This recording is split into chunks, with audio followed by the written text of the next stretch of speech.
Assalamualaikum sama gars yi bienvenue émission sama coach Lantino TV Matar National tey ñu ñëw dem di seeti benn gain Momo coach Momo l'international coach Momo national coach Momo parce que moom day nekk fii di former gars yi moom ñaar yëpp la boole quoi man moo xam national mais moom dafa def international def national te mu nekk dëgg di ngeen ko gis après international fu mu jaar waxtaan bi ba yegg si waat Sénégal fu mu jaarat bay former ak gars yi parce que gars yi dañu jàpp ni dafa ñëw rek nekk coach yu gain xam nga affaire yi yombewul noonu de dañuy dem waxtaan ak moom yendoog moom waxtaan jaar-jaar yi bu ñu paree dem salle amitié fitness xool lan nañu indil bu ñu paree foofu def leçon du jour waxtaan lu bari defoon na fi événement gis ngeen nu mu mel mu def ko ci pour suufu pont Saint-Lazare bi affaire bi fees dell Sénégal bi yëpp ñëw ci body pont bi affaire bi neex yooyu yëpp foog ñu waxtaan si xam nga xool idée yi xam nga naa tey sama benn coach boo xam ne coach si la tamit fi na nekk dafa mën a ruube nag yaa mën a ruube mais ku baax la nag xam nga tey li leen indil ak Momo Lantino TV Matar National maa ngi nuyu sama benn cousin Thiès Baye Modou bu nekk marché Moussante yow marché Moussante mu yor fa di ñaw lu mu ñawul baaxul nag Baye Modou sama cousin la maa ngi nuyu sama waa kër Thiès waaw di nuyu Ibra As waa kër gi yëpp maa ngi leen di nuyu sama jabar mu ngi fa sama bàjjan la sama maam la sama lépp la sama jabar la mu ngi Thiès maa ngi leen di bëgg bu baax waa kër ga waa Thiès waa Falen dama bett nag tey moom dama changé look bi quoi damay ñëw direct rek yàlla moomu waxtaan ak moom xam nga fekk fi waa Gale dama leen bett quoi temps yi ay bette laay jël. salaamaaleykum dama bette quoi yow looy ree yow. mën a ree rek. dama bette kaay dama am ko fi gis muy reetaan quoi soxna naa maa ngi fi. tur bi naka la. moom Fatim. maa ñëwoon di seet si moom quoi ni ma fi mooy Gale man damay wër rek waaw tur bi naka la. moom Fatim li may wax Fatima. lan nga ci moom yow.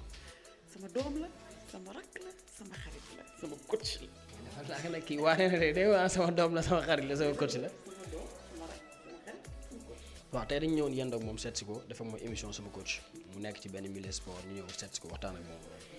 ban message ngay lancé moom lan nga koy wax. di ko encouragé yàlla busal leen ci cat xam nga parce que initiative bi ñu nekk nii mënuma la sax wax ñun dañuy yendu suñu kër yi di stressé donc moment bi ñuy dem di passé ak ñoom mënoo comprendre sax bien bi ñuy def quoi foofu dañuy ñëw on se défoule on est en famille ñoom tamit ñu mettre ñu à l'aise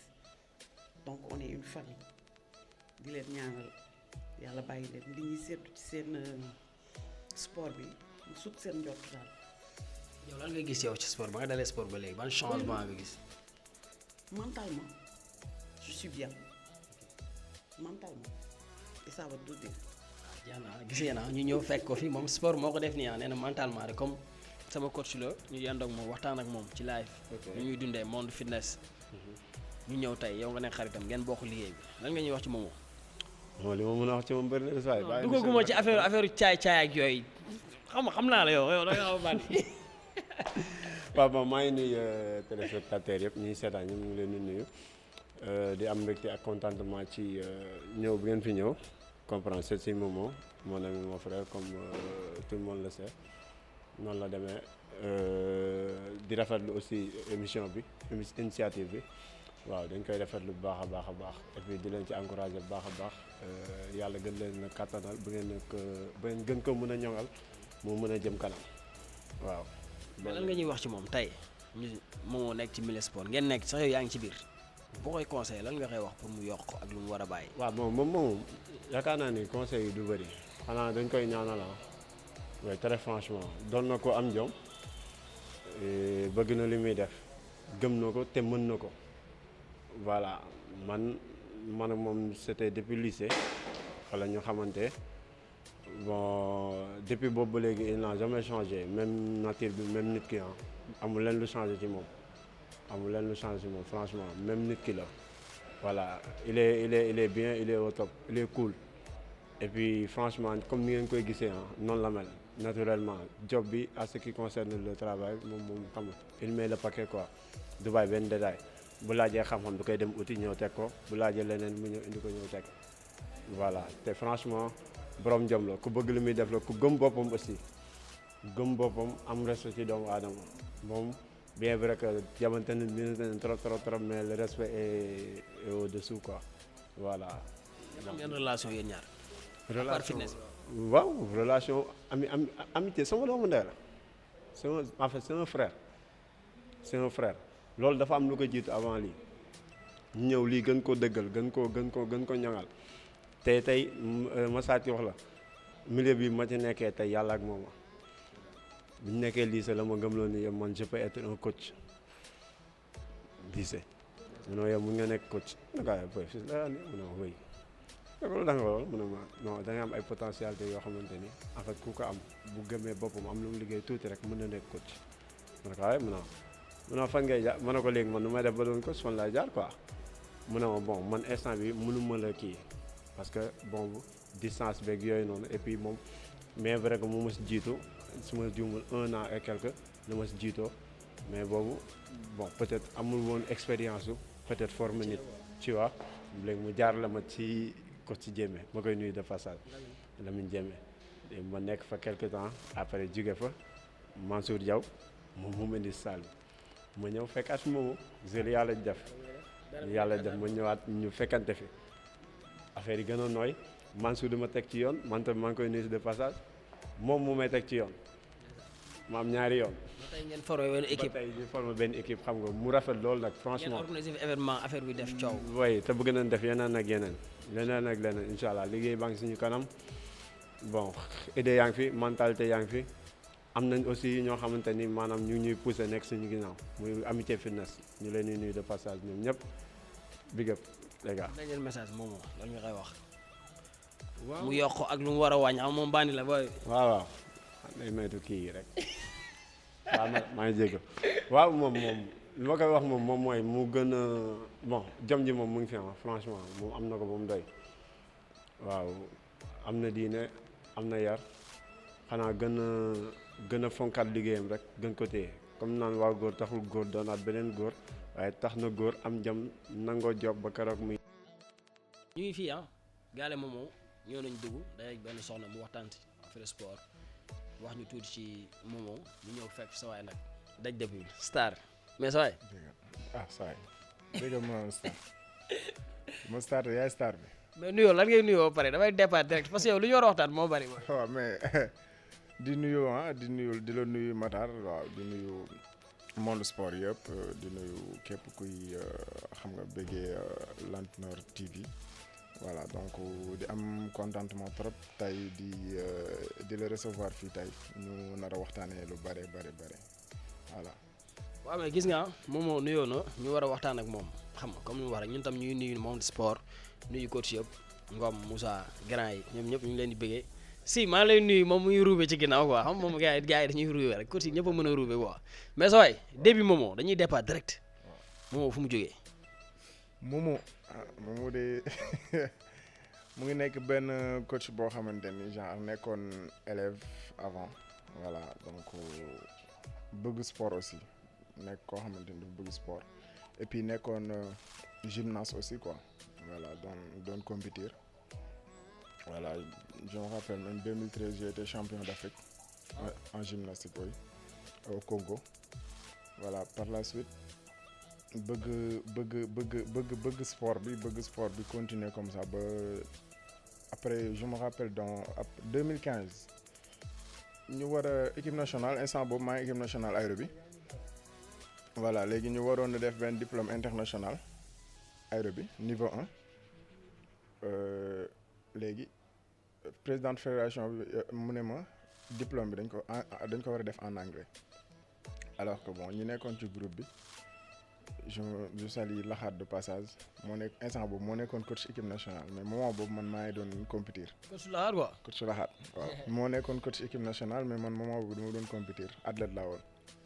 voilà après par la suite donc waruñu woon perte diplôme boobu parce que c'est un diplôme international il fallait que ñu dem def ko donc ci groupe bi man maa ci gënoon dégg anglais parce que man dama yàgg bëgg anglais même ba ma nekkee école voilà par la suite man ñu ne donc man étant athlète foog ma dem defi ji kii bi diplôme bi donc moo nekk sama premier diplôme coach voilà si laa dem et j'ai été 4e au niveau international par la suite bu ma ñëwee donc j'étais obligé may coacher en même temps nekk athlète parce que fallait que expérience bi ma jëlee foofu fallait que ma transmettre ko jox ko gars yi après ñu dem bu ci biir ñu war a defaat niveau 2 international aussi dans 2 ans après je pense 2016 vers 2017 ma war a demaat def sama diplôme niveau 2 ba ma jógee foofu nag nekk équipe nationale nekk comme coach équipe nationale gym aérobie voilà nekk naa ko quelque temps par la suite c'est la moment boobu maa ngi doon entraîner ak coach Jéeme xam nga coach Jéeme. Lamine waaw Lamine Jéeme bi nekk Thiaroye. waaw moom laa njëkk a gis muy def fitness c'est-à-dire boobu maa ngi lii sa Thiaroye di jàng terminal gis ko moom muy def fitness parce que moment boobu affaire bi ma ne pourtant man lii boo xoolee gymnastique aérobie boo koy def da ngay xam c'est-à-dire en fait dafa am pas de base yi da nga koy jàng ci aérobie ma ne waaw mais pourquoi pas man waruma mën a def lii ma ñëw gisanteeg Jéeme ne ko mais grand ma ne ko man lii affaire bi daf ma neex quoi dama ko bëgg a def mu ne ma bien sûr mun nga ñëw chaque fois Jéeme lii sa Thiaroye la doon entraîner ci terrain basket bi à 17h gars yëpp dañ daan ñëw ñu entraîner man ak moom mu may former di ma expliquer des fois mu bàyyi ma def benn quelques minutes suñu paree mu def débrief dugal ma ci salle des profs ñu toog waxtaan voilà noonu la demee ma commencé di des fois je me rappelle benn jour toog nañ mu war a dem benn séminaire léegi mu ne dañuy arrêté cours yi wax ko gars yi ne dañuy arrêté cours yi parce que moom dafa war a dem ma dëgër fi ne ko mais coach bàyyi ma continuer ba nga ñëw parce que moom 2 semaines la waroon def foofu ma ne ko mais coach bàyyi ma continuer ko mu ne ma est-ce que mën nga koo continuer ma ne ko bien sûr moom tamit mu am confiance yi man bàyyi ma dem Thiès man ma nekk foofu gérer club bi 2 semaines après moom ba mu ñëwee bon gis na lii kat parce que affaire dama ko bëggoon dama daan jaral moom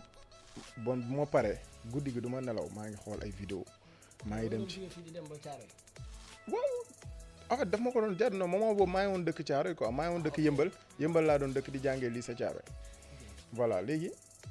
dafa ma doon jaral su ma jugee foofu noonu dem dugg xool ay vidéo xool ay dugg YouTube di jéem a xool man lan laa war a mën a yokk ci kii bi quoi voilà par la suite noonu laay def ba def cours moom bu ñëwee ba mu ñibbisee moom aussi xam nga mu yaatal ma dans genre bu ñëwee day def 30 minutes ma def 30 minutes des fois mu bàyyi ma def cours bi des fois mu def cours bi voilà noonu la demee ba benn instant benn coach bu ñu naan Mansour Diaw je pense que war nga ko xam Mansour Diaw ñëw amitié ñëw lycée Thiaroye ñu affecté ko fa comme professeur d'éducation physique Mansour Diaw moom aussi maa ngi koy nuyu de passage mu gis ma ne ma dafa bëgg ñuy ànd quoi man ak moom xam nga ma ne ko ma ne ko waaw léegi parce que man je me dis que moom ma performé en fait parce que am na lu bëri ci moom laa ko jàngee voilà donc moom tamit mu nekk nit ku yaatu mu yóbbu ma amitié fitness moom moo ma andi amitié fitness voilà période boobu dama ko doon gis muy def step ma nekk ci ginnaaw taxaw naa ni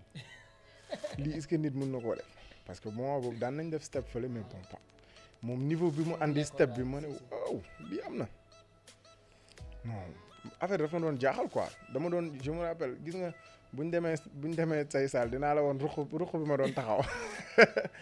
ruq bi ma doon taxaw ci ginnaaw saay taxaw laqatu ci ginnaaw ak teg sama waaw amitié teg sama step saay bu ñu dóoree ba pare mu war maa rectifier foofu noonu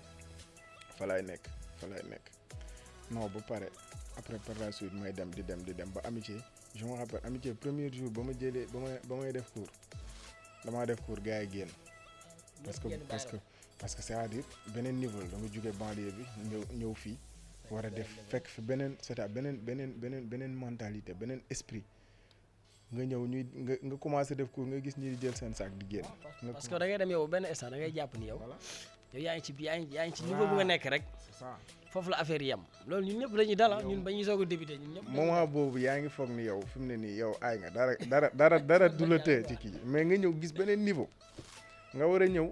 war a adapté wu ci niveau boobu noonu sa premier cours nga gis gars yi génn loolu nag défi la woon ci man mu nekk challenge ma ne non lii du am dootul am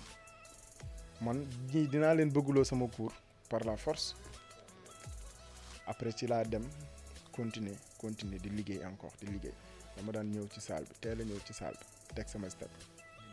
di dóor man kese di dóor ba heure cours jot ma yéegaat def cours ànd ak ñoom suñu paree ma jëlaat sama step teg ñëpp ñibbi ma nekk ci salle bi man kese nekk fa di répéter di dóor ay coré essayer di jéem parce que moment boobu xaw ma sax luy coré xam naa step cardio mais c'est-à-dire su ma gisee nit di def coré man affaire dafa ma doon jaaxal en fait voilà nan lay def bay def lii voilà noonu la demee ba ma commencé def cours amitié et puis je me rappelle après sama deuxième cours ba ma defee par exemple 2 semaines ci salle bi commencé def cours dem naa ba macha allah gars yi bëggu cours bi tellement je salue Omar li de passage borom salle bi. Omar maa ngi koy nuyu sama waay la salle bu ñu soog a débuté man Omar xamante nañ bi yàgg depuis RMS 2012 ay Omar ay gars moom GFC grand ñun ñëpp ñun ñoo nekkoon woon RMS. waaw xam nga amitié moom mën naa ni ñoom seen groupe la groupe boobu j'espère que ñoom ñëpp xam nga ñoom ñëpp RMS lañ jógee après si la amitié am voilà donc si la nekk par la suite nekk amitié commencé def cours foofu noonu après par la suite si la ma Mansour dafa nekkoon RMS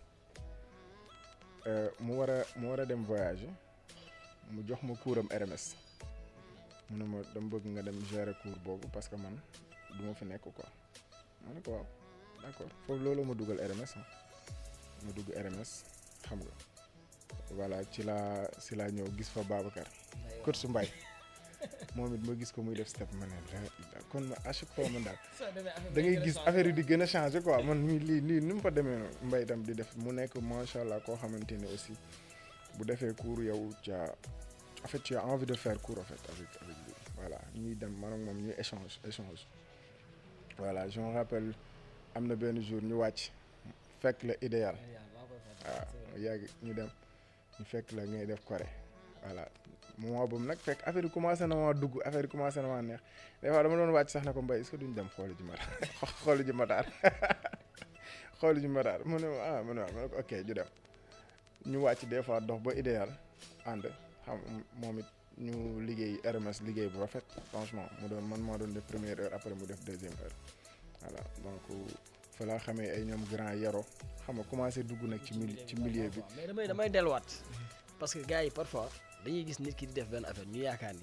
parce que xam nga tamit lii dafay baax di leeral nit ñi dañuy gis ñu yaakaar ni yow démb rek wala da nga ñëw rek créer say gis nga fu mu jaar mu expliqué leen ko dem ay 2 ans voyage di jàng na ba pare loolu mënoon def aérobic boom parce que gymnastique bi ak aérobic c'est la même chose mais dafa ñëwaat toppaat ci ginnaaw gars yi wanaat la nga nekkaat di mbapataat ci gars yi xoolal fu nga jaar yëpp boo ko expliqué woon gars yi duñu comprendre. si après nga dugg ci milieu bi nag. waaw voilà nan la def boo ko duggee ci affaire bi. c'est bon affaire bi nag parce que tey jii en fait dinaa jaar foofu pour leeral tuuti parce que suñu frères yi yuy door a dugg ci milieu bi dinañ gis parce que ku nekk loolu dina ko dal di nga am benn niveau boo xam dañuy jékki-jékki gars yi commencé moomoo nga foog ni c'est-à-dire alors que dañu war a xool moomoo fan la jaar ba pare tey jii par exemple di nga gis ku former benn boy quelque temps après mu jékki-jékki di tourner naan non kii dafa soxor xam nga du ma jox dara du ma def alors que xamul coach boobu fan la jaar ba nekk coach ba pare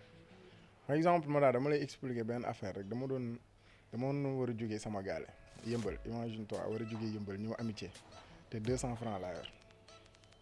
te force da nga war a ñëw parce que liggéey jàmbur dama war a ñëw c'est-à-dire 200 francs laa yor yoruma moto yoruma dara 200 francs moo nekk sama poste war naa ñëw amitié war naa delluwaat yëmbal. yaa ngi nu def RMS nga daan def da ngay teel gi. yaa ngi xool distance bi amitié ak yëmbal. ci 200 dama daan jël sama sac def sama tenue ba pare sol ko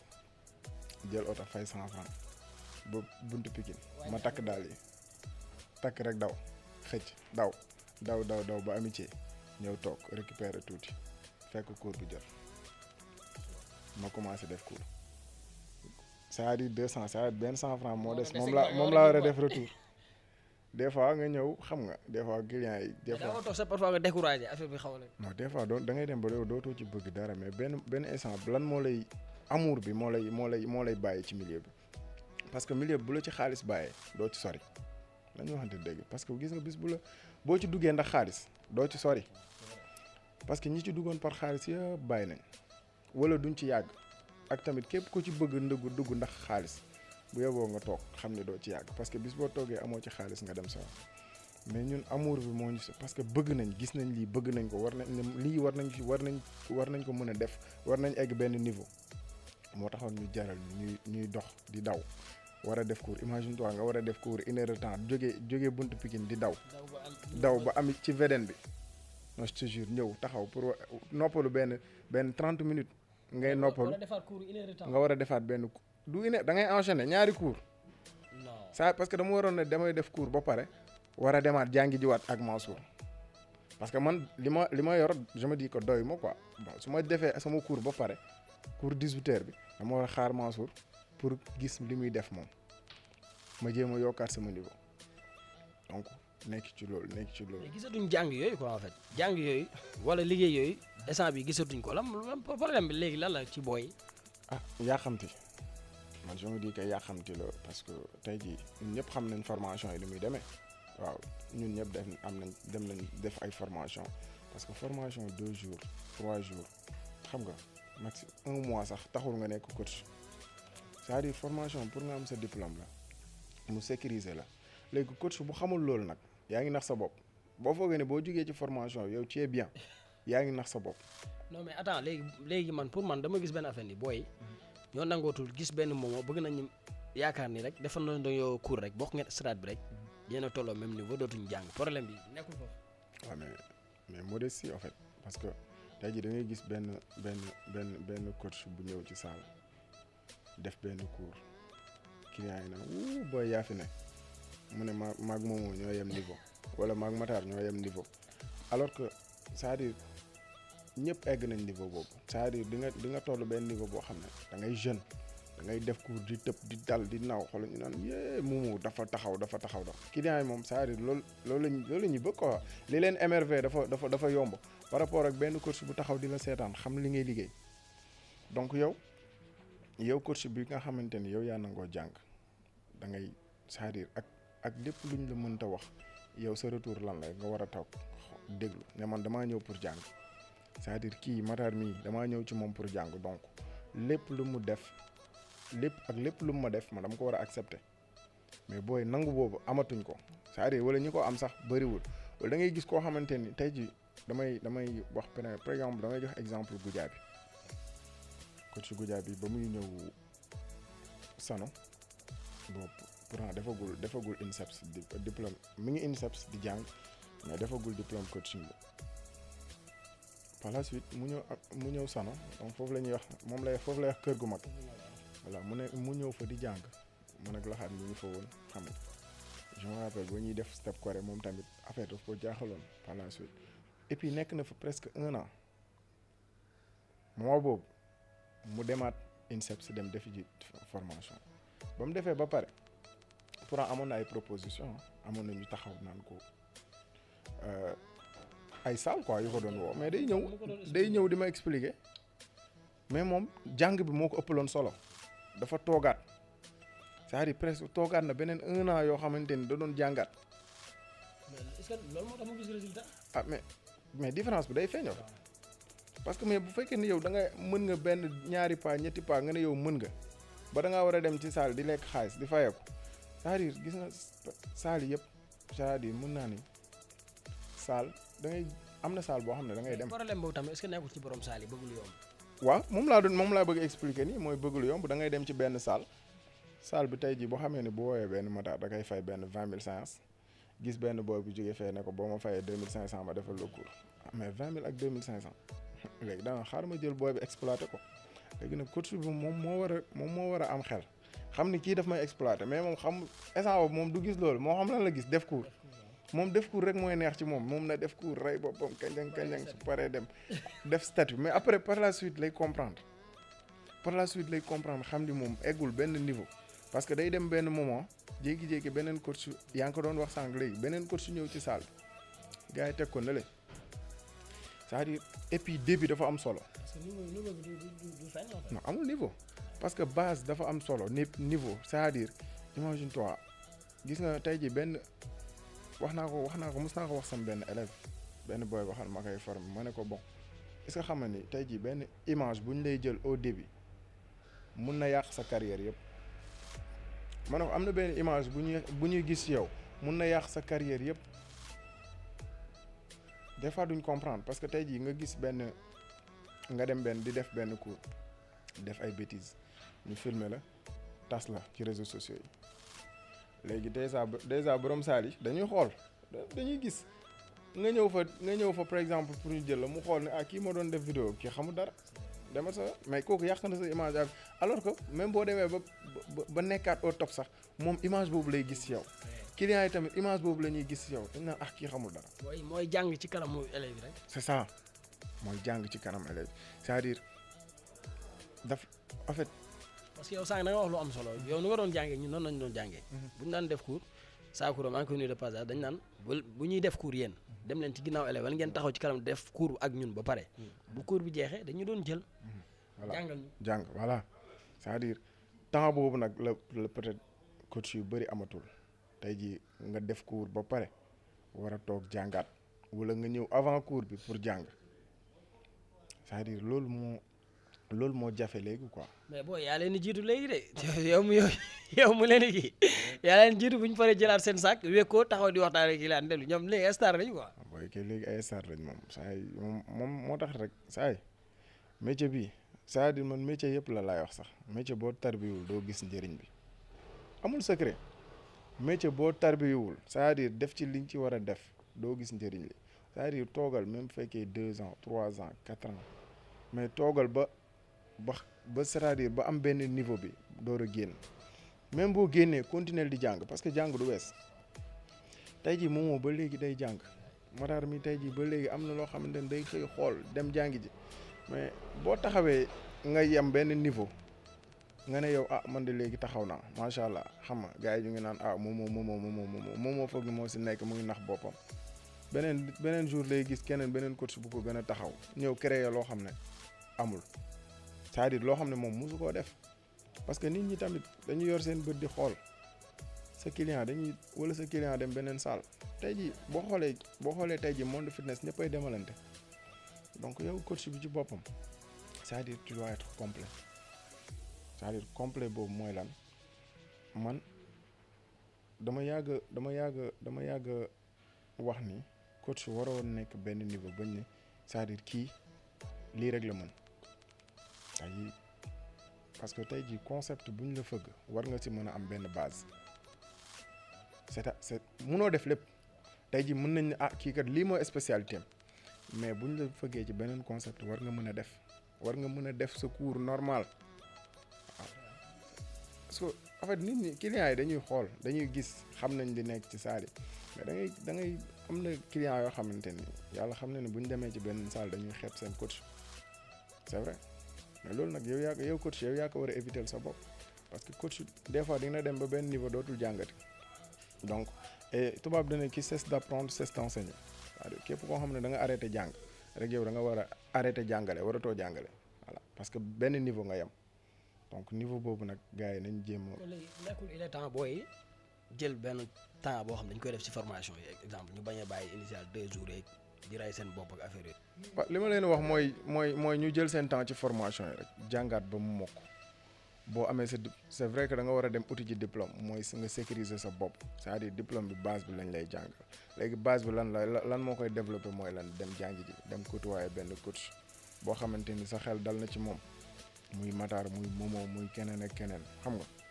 nga dem ci moom nga ne ko man de dama bëgg au moins nga performer la c'est-à-dire nga ànd ak moom mu lay won yoon bi et puis na nga nangoo jàng bañ a jël xaalis jiital ko jël xaalis teg ko ci ginnaaw jël amour bi ba pare def ko mu nekk base c'est-à-dire nga bëgg affaire ba pare ànd ak moom déglu ko et puis wóolu ko aussi ki lay jàngal nga wóolu ko ngeen ànd c'est-à-dire bu ko yaa xamti moom parce que tey jii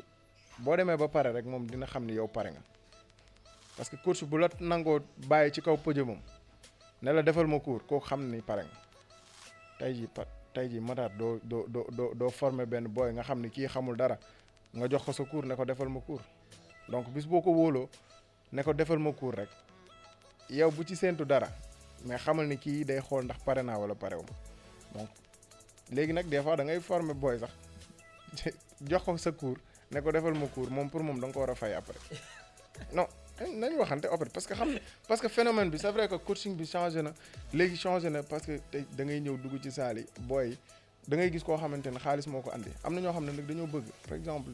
tey jii man damay liggéey ak ay booy yoo xamante ni dañoo bëgg ñoom bëgg rek moo tax ñuy def ñuy ñëw di ànd ak man di def dañuy def cours xoolal ñoom seen boo leen waxee coach nga sax ñu ne non ñoom duñ coach dañuy bëgg affaire yi voilà donc loolu la quoi ànd ak ki lay former déggal ko et puis jël sa temps ba nga xam ne yow nekk nga ngay door a dem ci salle boo ko defee rek salle boo dem ñu respecté la. gars yi ñu bàyyi ci xel message bi am na solo donc ñu gën a focus ci jàng bi am na solo njëriñ lay nekk ëllëg rek bu nekkul njëriñ année bi ñëw bu stop di nga gis njëriñ bu stoppaat ñu ngeen di dégg ay Momo ay gars yi ngeen di dégg dañoo liggéey ba fii rek gars yi soog leen dégg de liggéey moo demee noonu tant que sonnoo ci rek après gars yi duñu la dégg de wala buñu la déggee tamit ni ngay def rek après nga wàccaat quoi Momo ñu dugg ñu gis la ma gis la INSEPS monsieur Fall maa ngi koy nuyu de passage gannaaw bu baax la père maa lay ziar bu baax a baax ñu gis la foofu formation yi ay ñoom Mass Mimi yow nga yor affaire step bi. waaw di nuyu Fall au passage ak ñoom Mass ñoom Mor ñëpp voilà donc et puis mu nekk formation boo xamante ni comme li ma la doon wax rek tey ji boo xoolee Sénégal tey ji pour que nga sécuriser sa bopp donc foog nga dem defi ji diplôme INSEPS bi am seen diplôme voilà donc Fall aussi mu nekk ku baax mu gis ma wóolu ma aussi dénk ma step bi ba ren aussi mu jox ma aérobie bi en même temps donc ma def aérobie ak step yëpp ma formé ci booy pendant quelque temps et mu nekk loo xamante ne nii c'est-à-dire liggéey rek moo wóor quoi parce que tey jii Fall xam na connaisseur la yàgg na def fitness et puis du jël benn n'importe qui jox ko ne ko defal ma sama formation parce que xam na moomu xam na peut-être moomu li mu capable et puis aussi di nuyu Mass aussi parce que Mass moo ma boole ak Fall voilà donc peut-être xamoon naa Fall nii parce que frère am laa xamoon Ousmane moom tax ma damba donc moom laa xamoon moo ma doon expliquer naan ma sama frère INSEPS la nekk mais li tax ma xam dëgg Fall coach Mass la donc waaw Mass moo ma boole ak Fall voilà donc c'est je pense bii mooy sama 3e ou 4e année may former step may liggéey ak moom quoi. mais formation yi amul ay difficulté wala yooyu. waaw am na ay difficulté amul ay difficulté parce que tey jii des fois da ngay tase ay ñoo xamante ni tu es obligé da ngay wax ak ñoom parce que tey jii c'est vrai formation neex na xam nga def formation mais des fois gis nga gars yi balaa ñoo dugg ci salle yi nañ pare wala aussi formation bi boo ko defee ba pare nga xam ni yow da ngaa war a jàngi jiwaat gars yi bu ñu yem ci formation bi c'est-à-dire bu ñu ñëwee gis Momo mu jox leen benn base expliquer leen lii mooy pas de base step c'est-à-dire pas de base simple pas de base alternée expliquer leen dugg ci xam nga mouvement confirmé intermédiaire confirmé mais loolu yëpp Momo du la jox lépp base la lay jox ne la lii mooy lii donc yow bul génn foofu rek foog ni coach am nga diplôme coach mais pare ko demal nga jàngi ji waat. est-ce que yéen di leen expliquer après loolu noonu. si man je me rappelle sama première année ba ma paree loolu laa wax booy ne leen da ngeen war a dem jàngi ji waat après parce que même Fall gars yi parce que amul naxaate gis nga fee dañuy ñëw formation boo dem bu mu mënte am ci àdduna da ngay ñëw ñu jox la base donc base bi nag yow yaa koy développé yow de continuité boobu yow la c'est-à-dire yow yaay am amour bi dem continuer dem liggéeyaat loolu kese la amul naxaate waaw. formation bi. booy ay lan ak lan la quoi formation step aérobic. waaw boo xoolee base fitness foofu la formation donc moo tax moom importance boo xoolee base fitness lañ lay jàngal dañ lay defal taïbo dañ lay defal step dañ lay defal aérobie ah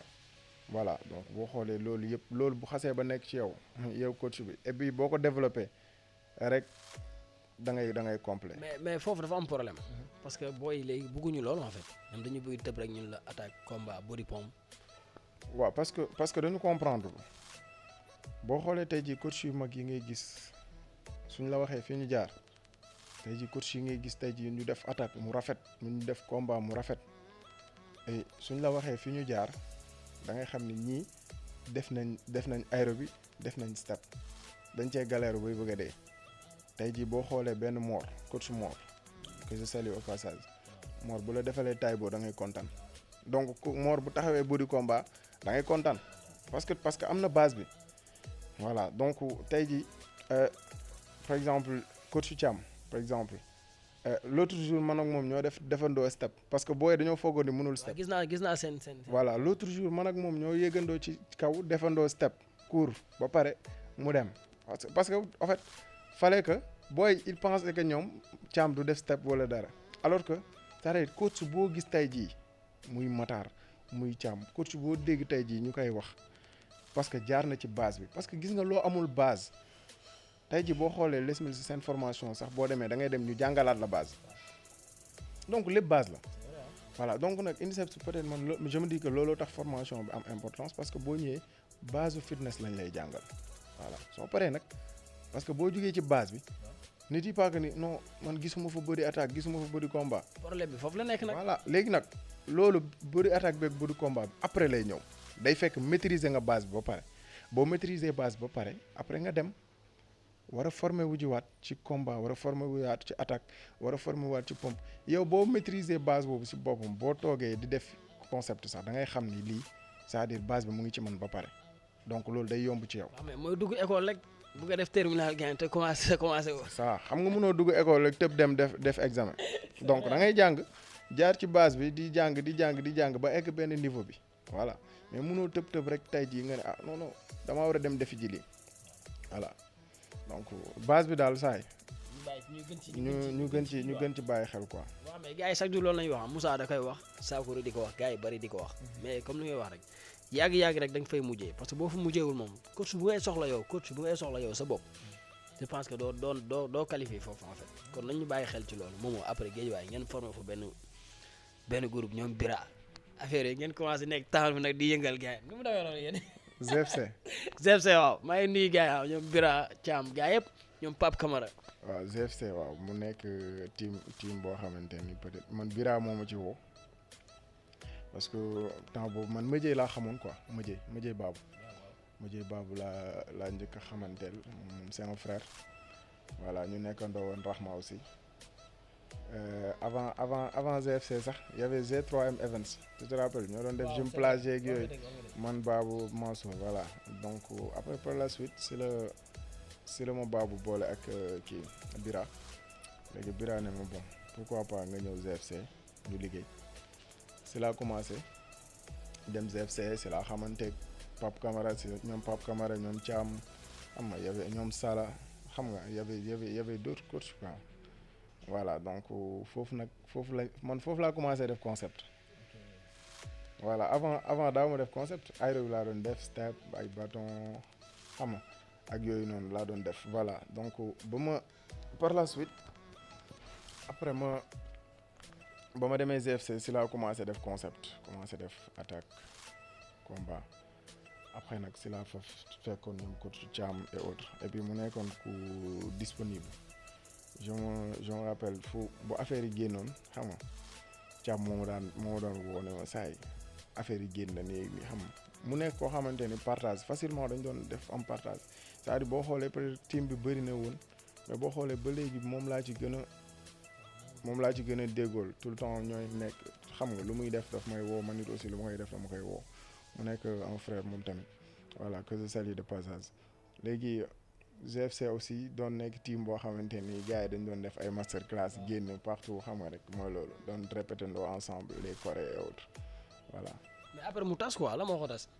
non tasul sax. mais dafa tas ay ngeen jékki-jékki rek après affaire bi tas parce que gisoon naa fi ay GFC ay pro yi dafa mel ni affaire foofu la commencé woon nag yéeg gars yi commencé bëgg affaire team yi waaw boo xoolee nag xam nga léegi boo xoolee team yi léegi ci saal yi la xam nga avant ay pro yi lañ daan wax ay GFC am na beneen kii waaw am na beneen team voilà léegi c'est-à-dire léegi boo xoolee tendance bi saal la waaw dañ naan team GFC ne team Amitié Fitness ne team 360 team Sano Fitness team Terminal c'est-à-dire léegi élèves ci boppam ñooy créer seen team. mais team yooyu voilà damay ñëw ci team yi sax foofu mu dugg fa quoi man nag damay laaj sama néew ci de ba ma mere mais problème team yi est-ce que indiwul problème tamit léegi ci affaire yi. team warul nekk problème c'est normal team am tey jii coach day am ñu ko bëgg day am ñu ko sopp day am ñu nekk ci ginnaawam voilà donc team boobu noonu warul nekk problème coach bi ci boppam warul utal boppam ay sens interdit naan man fii laay dem ak fii du ma fi dem fii laay yem ak fii du ma fi yem c'est-à-dire ñëpp jàppee leen monde sport moom muy team GFC muy team Amitié muy team Sano ñëpp man benn leen laa leen jàppee mooy monde sport lañ nekk c'est-à-dire ñoo bokk ndey ak baay donc parce que man bu ma nekk damay nekk à l'aise parce que dama naan sama team laa jàkkaarloo voilà donc coach bi ci boppam bu mu utal boppam sens interdit ne fii laay yem voilà et puis parce que tey jii bul nangu keneen jaxase la ak sa moromu coach c'est-à-dire bul nangu client wala coach ci boppam ni sa moromu coach ci boppam bul nangu mu jaxase la ak sa moromu coach c'est-à-dire milieu bi saa ñoo ko bokk na rafet parce que tey jii je me dis que fitness sport Sénégal war na dépasser fii war na dépasser niveau bi ñu toll tey jii ñu à chaque fois ñu yem benn niveau bi ñun war nañ mën a dem benn niveau boo xamante ni fu nekk lañ koy dégg tey jii Matar tey jii bis boo demoon tukki boo demoon tey jii sous région bi nii rek ay benn Congo wala man dem naa Congo je me rappelle 2016 wala ma dem Congo mais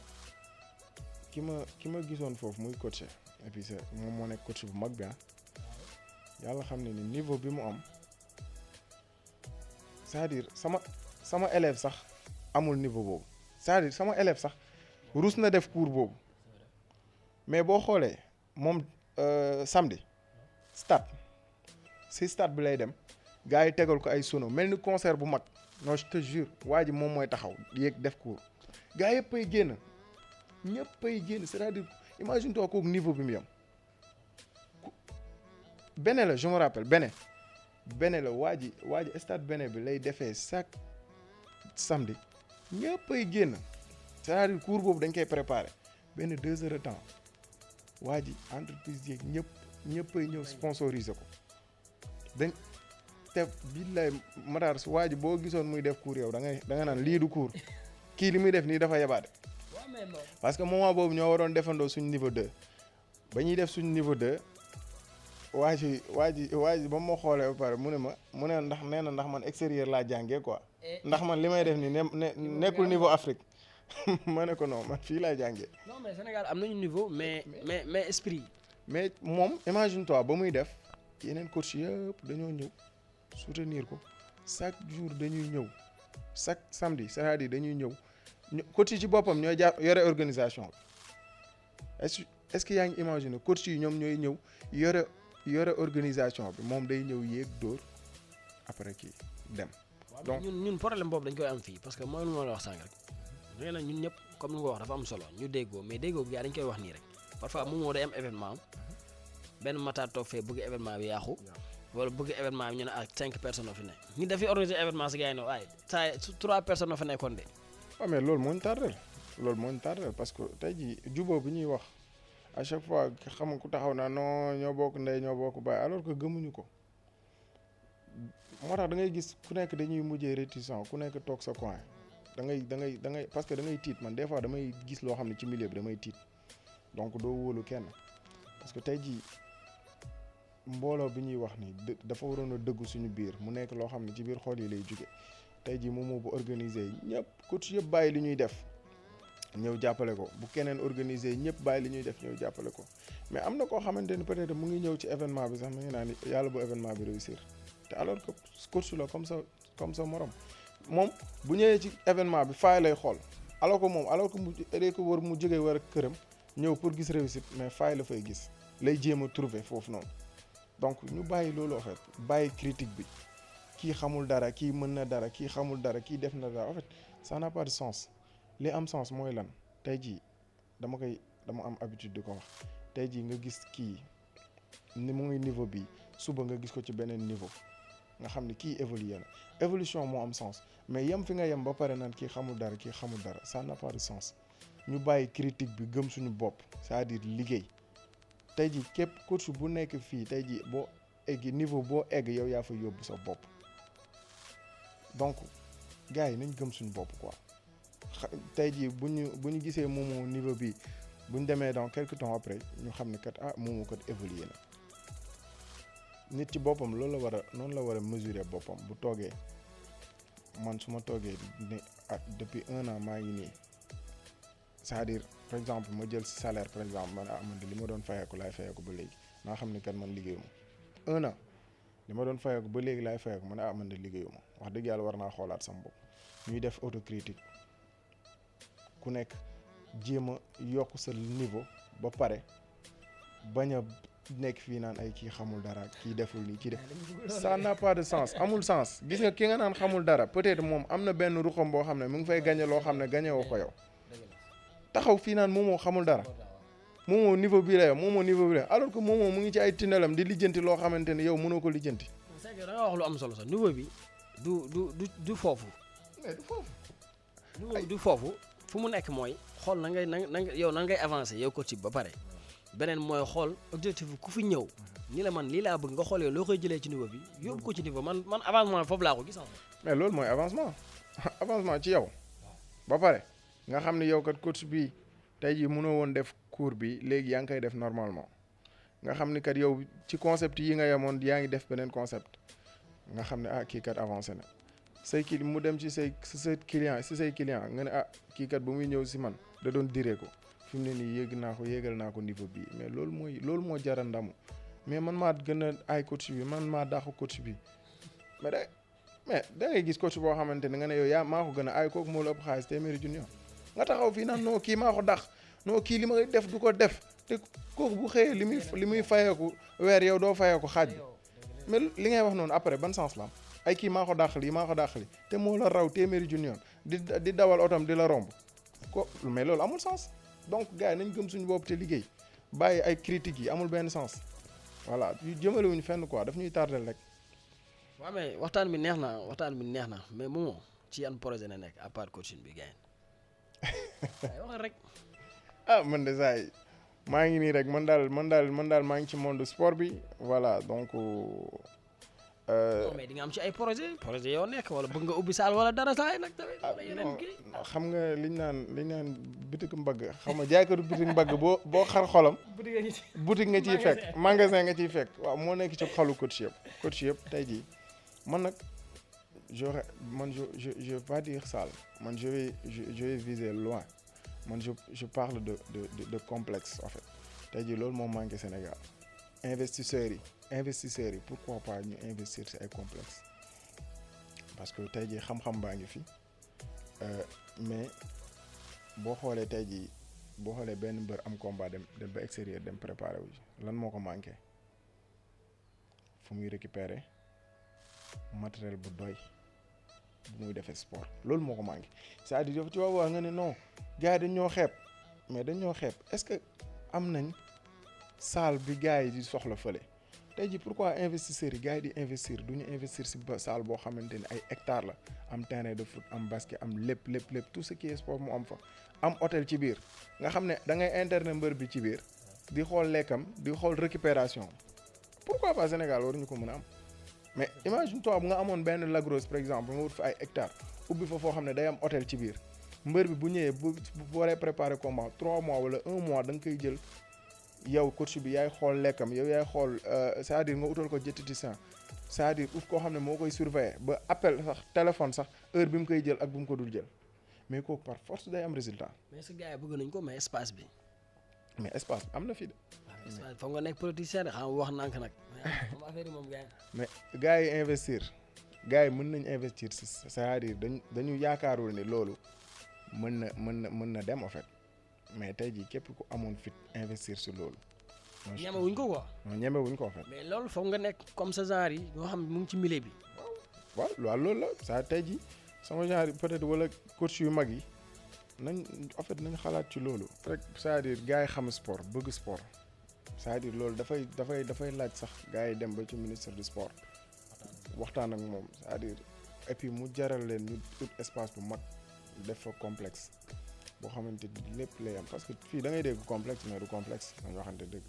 waaw musculation fitness am benn karaté wala taekwondo ci biir ñu ne la complexe non du complexe. complexe c'est-à-dire day am terrain foot basket lépp c'est-à-dire lépp luy sport boo duggee da nga ko ciy fekk mais tey par exemple dama lay jox benn Mike Johnson performance boobu mu ngi nekk ci États-Unis boobu amul rugby amul benn xeetu sport booy dugg te doo ko fa gis voilà imagine toi ba gars yi xool découvrir am na y avait plus de 30 coachs ci biir salle bi c'est-à-dire bokkul ak ñi nga xamante ni diététiciens yeeg bokkul c'est-à-dire amul lu salle bi manqué c'est-à-dire niveau boobu peut-être dina métti mais ñu jéem en fait ñu jéem Sénégal am benn affaire bi mais pas ñu dépasser salle musculation fitness point salle yam foofu musculation fitness. parce que boo seetee gars yi ñëw salle yi dañuy dem inscrire waat di def ay aquagym su ngom wala ñuy dem defaat feneen wala ñuy voilà loolu laay wax da ngay xool client bi day def tey day def lundi ba vendredi par exemple salle dem inscrire benn aquagym xam nga wala mu dem def aquabike mais pourquoi pas salle bi complet de telle sorte que day am aquabike am aquagym am lépp ci biir c'est-à-dire client bi moom day sentir boppam à l'aise c'est-à-dire niveau boobu la ñu war a toll en fait man su may rêvé man loolu laay rêvé en fait mais pas yem ci salle musculation ak fitness franchement. gars dañuy yéegal saa yéegal niveau bi de nee nañ bàyyi leen salle musculation premier étage deuxième étage changé leen affaire bi gars yaatal ko moo monde sport message ngay lancé monde fitness sax sport bi ak Covid bi. waaw Covid c'est-à-dire waxoon naa ko mooy tey ji état bi ci boppam man ñoom lay interpeller direct c'est-à-dire ak lépp lu métti man je me dis que sport dañ ko war a bàyyi mu continuer parce que quand tu dis que ni Covid bi sa système immunitaire lay njëkk a attaqué donc nga ñàkk sport mooy sa système immunitaire faible la xoolal tey ji sportif yi muy dal joueurs yi par exemple on te dit que ça benn Sadio Mané Covid na 2 jours 3 jours ñu ne la wér na lan moo tax nga foog mu wér lan moo tax daaneelu ko lan moo tax tëralu ko mu tëdd hôpital mais sport bi muy def la amul secret dañu waxante dëgg tey ji benn Matar bi nekk wala benn Momo bi nekk ci salle di kañang chaque jour peut-être mun na Covid sax ba wér sax te du se rendre compte mais c'est-à-dire bu ñu jógee ci loolu mais ñun ci boppam ñun sportif yi ñun ñi nekk ci salle yi ñu sensibiliser nit ñi c'est-à-dire boo ñëwee ci salle mesure barrière yi ñu respecté ko xam nga tey jii c'est vrai que mënoo takk masque di def cardio c'est impossible mais boo ñëwee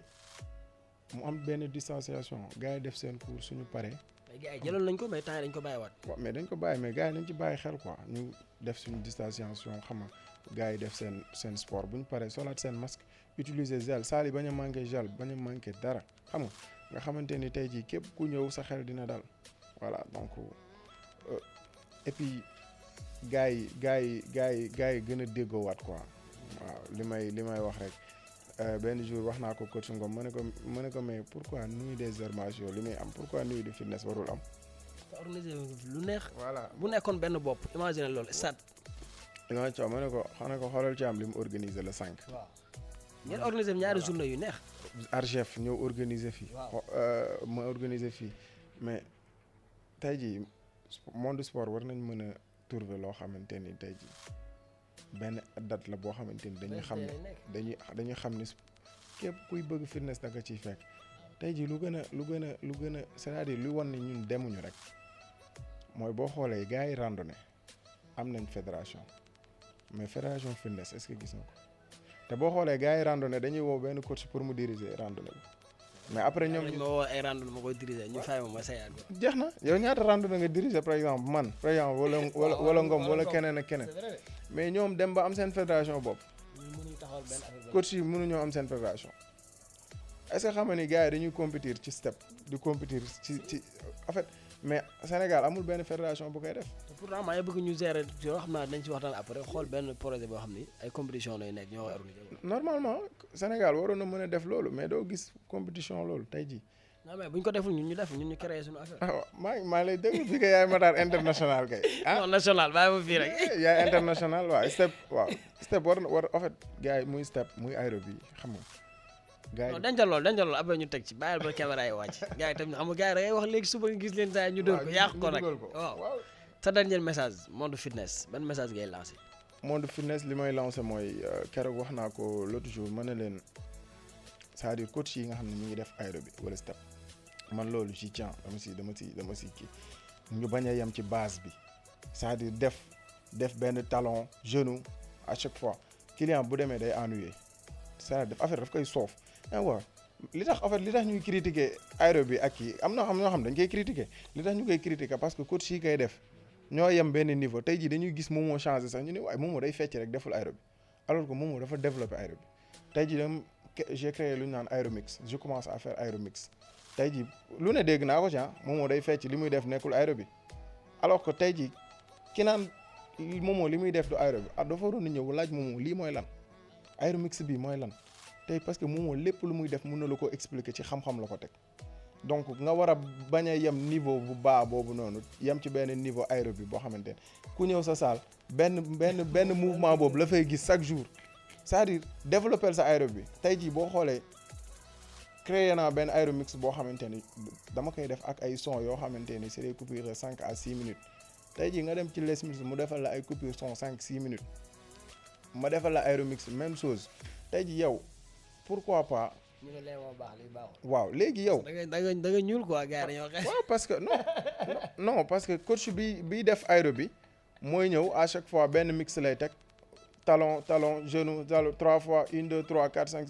léegi client bi kii de lii lay def rek chaque jour mais sa cours tey jii yow yaa koy animé changé yéegal niveau bi ba tey jii client bu demee sax daal cours aéro bi moom du ma ko tardé wala cours step Matar du ma ko tardé. parce que Matar am na fu mu yéegal step bi am na fu mu jëlee step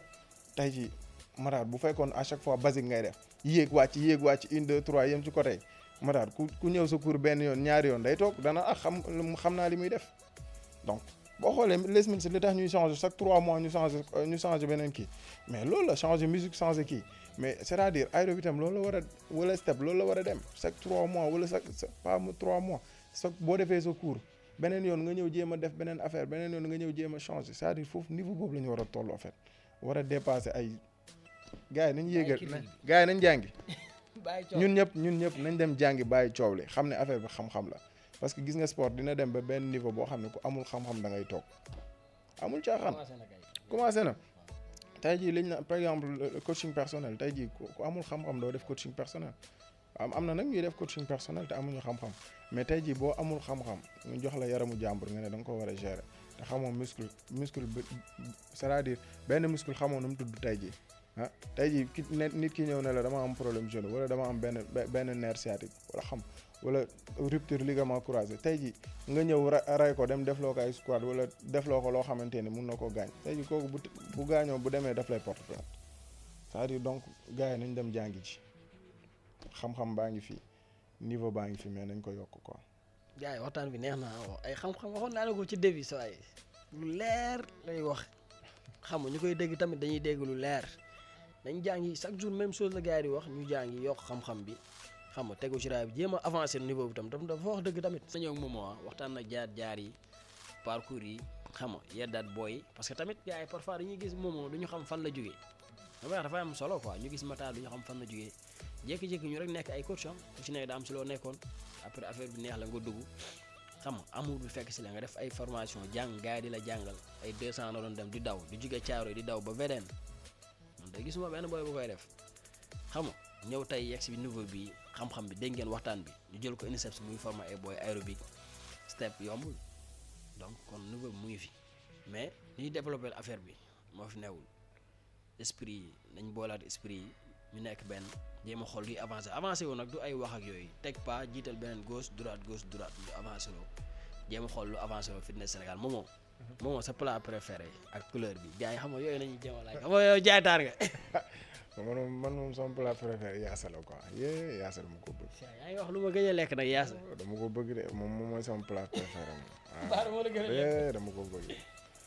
couleur bi nag. couleur bi moom bleu la quoi man bleu mooy sama couleur quoi. da nga taamu ko.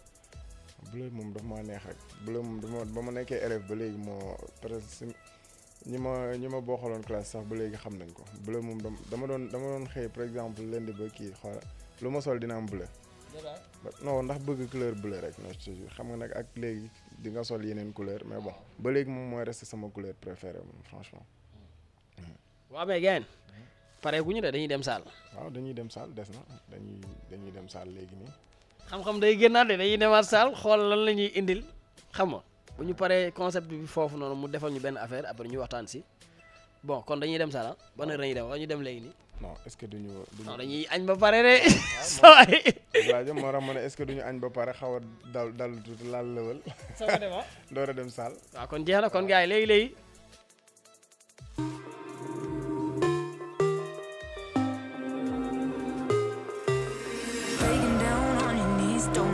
Listening, got your blinders on. Seeing pain, call for change, but you don't do a thing. Thoughts are all you've got. You're screaming out your lungs. You love the echo ringing in your ears. You do it for the afterglow, 'cause curtains close and then the reckoning's still here. 'Cause all you do is pray.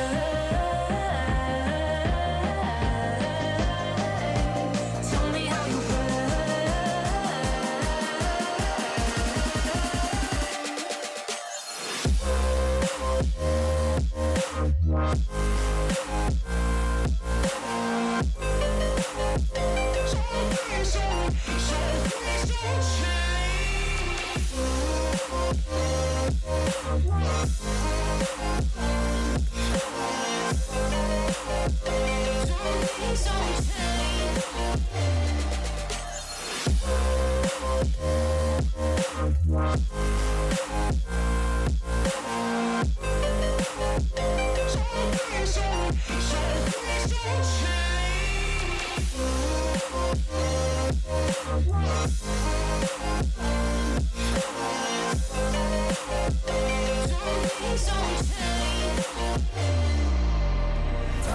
Scared to drive your glass house and scrutinize. I guess we should have known. Cross your heart, hope to die, cast a stone, dress in white. I guess that's how this goes. You're screaming out your lungs. You love the echo ringing in your ears. You do it for the afterglow, 'cause curtains close and then the reckoning's still here. 'Cause all you do is pray.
Drive your glass house and scrutinize. I guess we should have known. Cross your heart, hope to die, cast a stone, dress in white. I guess that's how this goes. You're screaming out your lungs. You love the echo ringing in your ears. You do it for the afterglow, 'cause curtains close and then the reckoning's still here. 'Cause all you do is pray.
coach Mamadou qui est là ah waa club bi nekk fii donc ñoom ñooy entraîné fii tous les jours donc tey dañoo ñëw ñoom ñooy suñuy invité d'honneur tey dañoo ñëw ànd fii ci fitness bi donc coach Mamadou voilà c'est bon allez on y va on reprend depuis le début toujours guys pas trop d'écart sur les jambes reste les genoux souples DJ si c'est bon music please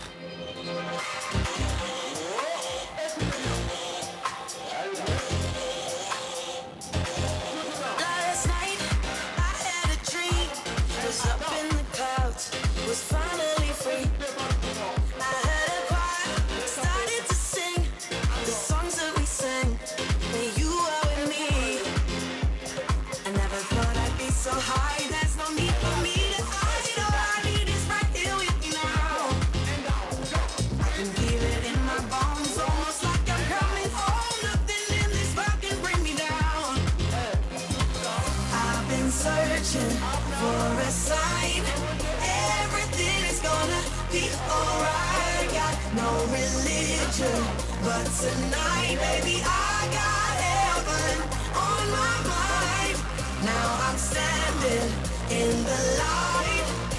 Everything is gonna be alright. Got no religion, but tonight, baby, I got heaven on my mind. Heaven on my, heaven on my.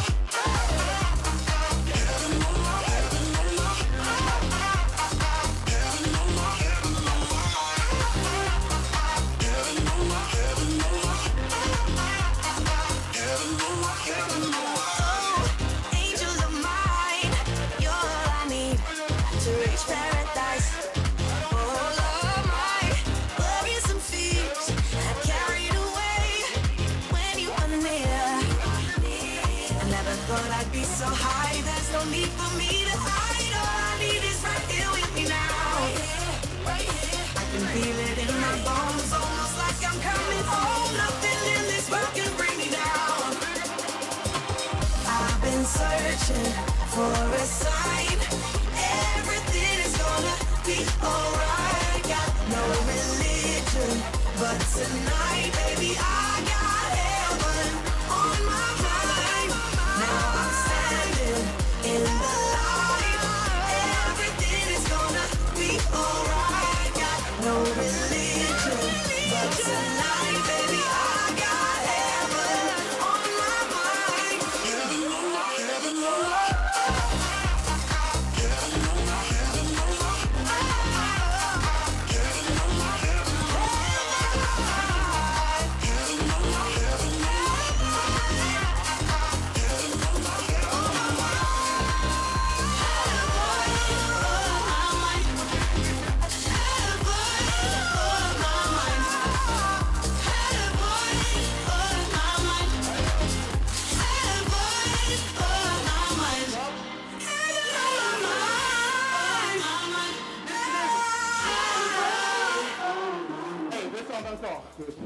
Oh, angel of mine, you're all I need to reach paradise. All of my worries and fears I carried away when you were near. I never thought I'd be so high. There's no need for me to hide. All I need is right here with me now. I can feel it in my bones, almost like I'm coming home. Nothing in this world can bring me down. I've been searching for a sign. Everything is gonna be alright. Got no religion, but tonight, baby, I got heaven on my mind. Now I'm standing in the light. Everything is gonna be alright. Got no religion, but tonight, baby, I got heaven on my mind. Heaven on my, heaven on my.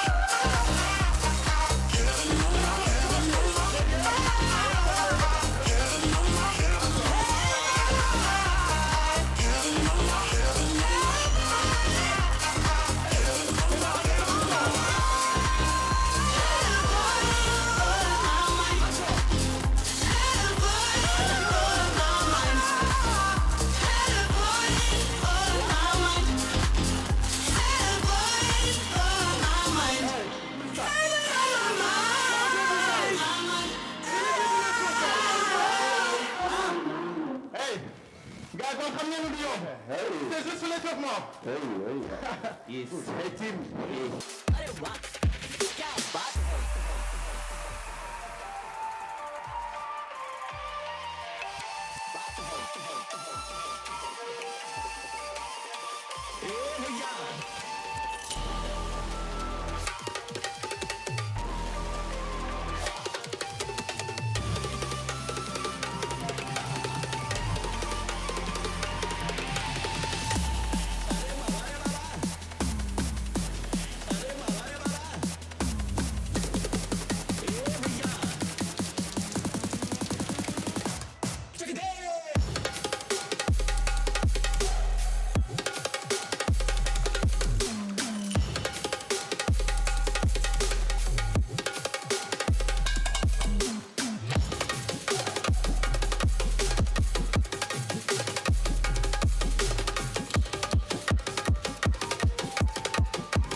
क्या बात है अरे वाह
salaamaaleykum mbokk Lantinoor TV donc tey ñu ngi leen andil leçon du jour ñu ngi leen di ñu nga war a liggéey loo xamante ni c'est important et puis gars yi ñu bëri dañ koy fàtte dañ koy négliger alors que mooy presque mooy centre du corps bi donc muy lombaire yi tey ji lombaire yi la ñuy liggéey parce que boo xoolee gars yi bëri dañuy def sport di jàmbat ndigg buy metti wala dara c'est parce que duñu renforcer seen lombaire yi donc tey ji dañuy renforcer lombaire ak naturel lañ koy defee ak poids donc boo leen xoolee poids yi ñu utiliser nii bu mu leen jaaxal donc ñu ngi ci salle donc ku nekk ci salle mën nga koo liggéey mais aussi boo nekkul salle aussi boo nekkee sa kër mën nga ko utiliser ak ay bouteilles d'eau 1 litre ça dépend ci lu nga attan 1 litre xam nga 10 litres 5 litres ça dépend de toi voilà donc tey jii loolu lañ leen di andil. ñu jël disque bi voilà def suñu échauffement voilà def suñu échauffement voilà boo leen xoolee ñu ngi def benn deadlift xam nga voilà. wàcc yi juste donc ak boo koy def ko ak charge bu oyof juste pour tàngal yaram bi voilà def ci quelques répétitions entre 15 12 ça dépend voilà def ci quelques répétitions voilà ba léegi ñu ngi ci échauffement bi voilà donc juste pour préparer muscles yi préparer corps bi mu mën a subir exercice bi normal voilà donc maintenant dañuy dem charger ak suñu barre donc boo leen gisee barre bi aussi ne pensez pas que ni barre kese lañ ko war a defee voilà donc yow mi nga xam ne yaa ngi sa biir kër mun nga ko def ak ay bouteilles d'eau voilà nga xool charge bi nga àttan voilà et puis c'est pas forcé que charge bu 10 nga war a def voilà donc descente deadlift voilà là dañuy jouer ak tempo bi ndànk dañuy wàcc doucement voilà juste dépasser genoux yi tuuti ñu ñëw et puis bu ñu koy def aussi voilà c'est important que ñuy creuser dos bi pour éviter ay blessures voilà donc à chaque fois dañuy dem ba dépasser niveau genoux yi ñu jógaat voilà pour vous montrer en profil ngeen xool. Voilà vous avez vu dañuy creuser dos bi carrément voilà c'est pas normal que ñu koy def dos rond boo leen defee dos rond là vous risquez de vous blesser parce que entre les disques il y a les nerfs intervertébraux donc nerfs intervertébraux yooyu boo arrondir dos bi boo wàccee rek mun nga ko coincer donc boo ko coincer mun na la andil ay blessures yu bari donc voilà donc da ngay creuser dos bi tuuti wàcc ba dépasser niveau genou bi tuuti jugaat voilà mën nga ci def quelques répétitions ça dépend 8 12 15 voilà def ci quelques séries voilà maintenant suñu paree ci loolu dañuy dem liggéey naturellement donc ak juste suñu tapis voilà donc yow mi nga xamante ni yaa ngi sa salon juste ngay jël sa tapis wala nga nekk sa moquette bi nga nekk sa salle voilà là pour commencer dañuy yëkkati juste haut du corps bi rek mooy niveau 1 bi yëkkati haut du corps bi voilà donc mën nañ tendre aussi loxo yi carrément toujours dans le but d'intensifier un peu voilà boo xoolee ñu intensifier tuuti voilà maintenant ñu basculer encore maintenant dañuy suspendre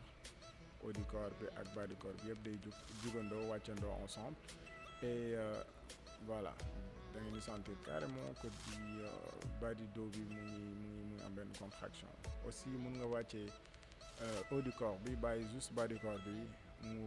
mu liggéey voilà toujours yaa ngi nekk ci lombaire voilà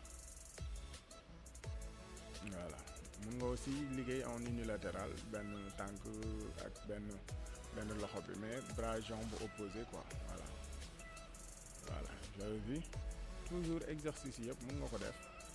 voilà ak c'est-à-dire mun nga jàpp temps wala mun nga def décompte voilà donc j'avais vu bras jambe opposé voilà dinañ gis voilà même chose je reprends même chose voilà et on va changer aussi même chose dañuy def ci beneen côté bi aussi n'oubliez pas bras jambe opposé voilà contraction c'est niveau dos bas du dos bi la ñuy def voilà su neexee aussi mën nañ liggéey les deux en même temps voilà toujours yow yaay xool ni ngay agencer ces exercices voilà soo paree nga étiré wu c'est bien boo defee exercice lombaire yi ba pare dorsaux yi xam nga étiré bu baax muscle bi creuser le dos xam nga chercher devant voilà et tu reviens un peu voilà arrondir le dos descendre carrément tirer complètement muscle xam nga dorsaux yi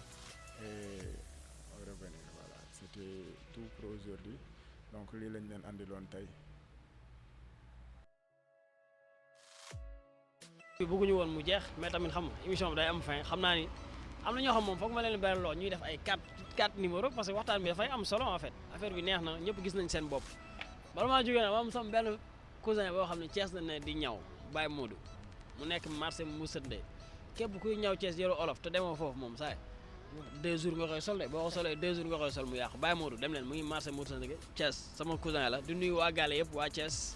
xam nga mère maa lay nuyu sama jabar la sama maman la As Ibro ñëpp maa leen di nuyu di leen bëgg bu baax waa Thiès Amitié Fitness nañ nekkoon tey ak Momo seen numéro 8 sama coach yeneen gars yi maa ngi ñëw de ñëpp laay ñëw Roubar bi yow lan ngay tàggoo yow. waaw ba beneen ñoon rek ci yeneen numéro. waaw man damay ñëw ak yow xam naa xaa suñu émission yow lépp dañ koy Roubar man yow. non bu ngeen boobaa day am émission bu neex. boobaa nga xam ne maa daa ko la ngay tàggoo. waaw bon di nuyu ñëpp di gërëm ñëpp di jéggalu ci toog bi ngeen di toog di seetaan émission parce que toog moom yombul voilà di leen dig daje rek ci beneen yoon bu ñu war a tase man ak sëñ Matar defee ñun tam ñu ruube rek. jaajëf sama gars yi kontaan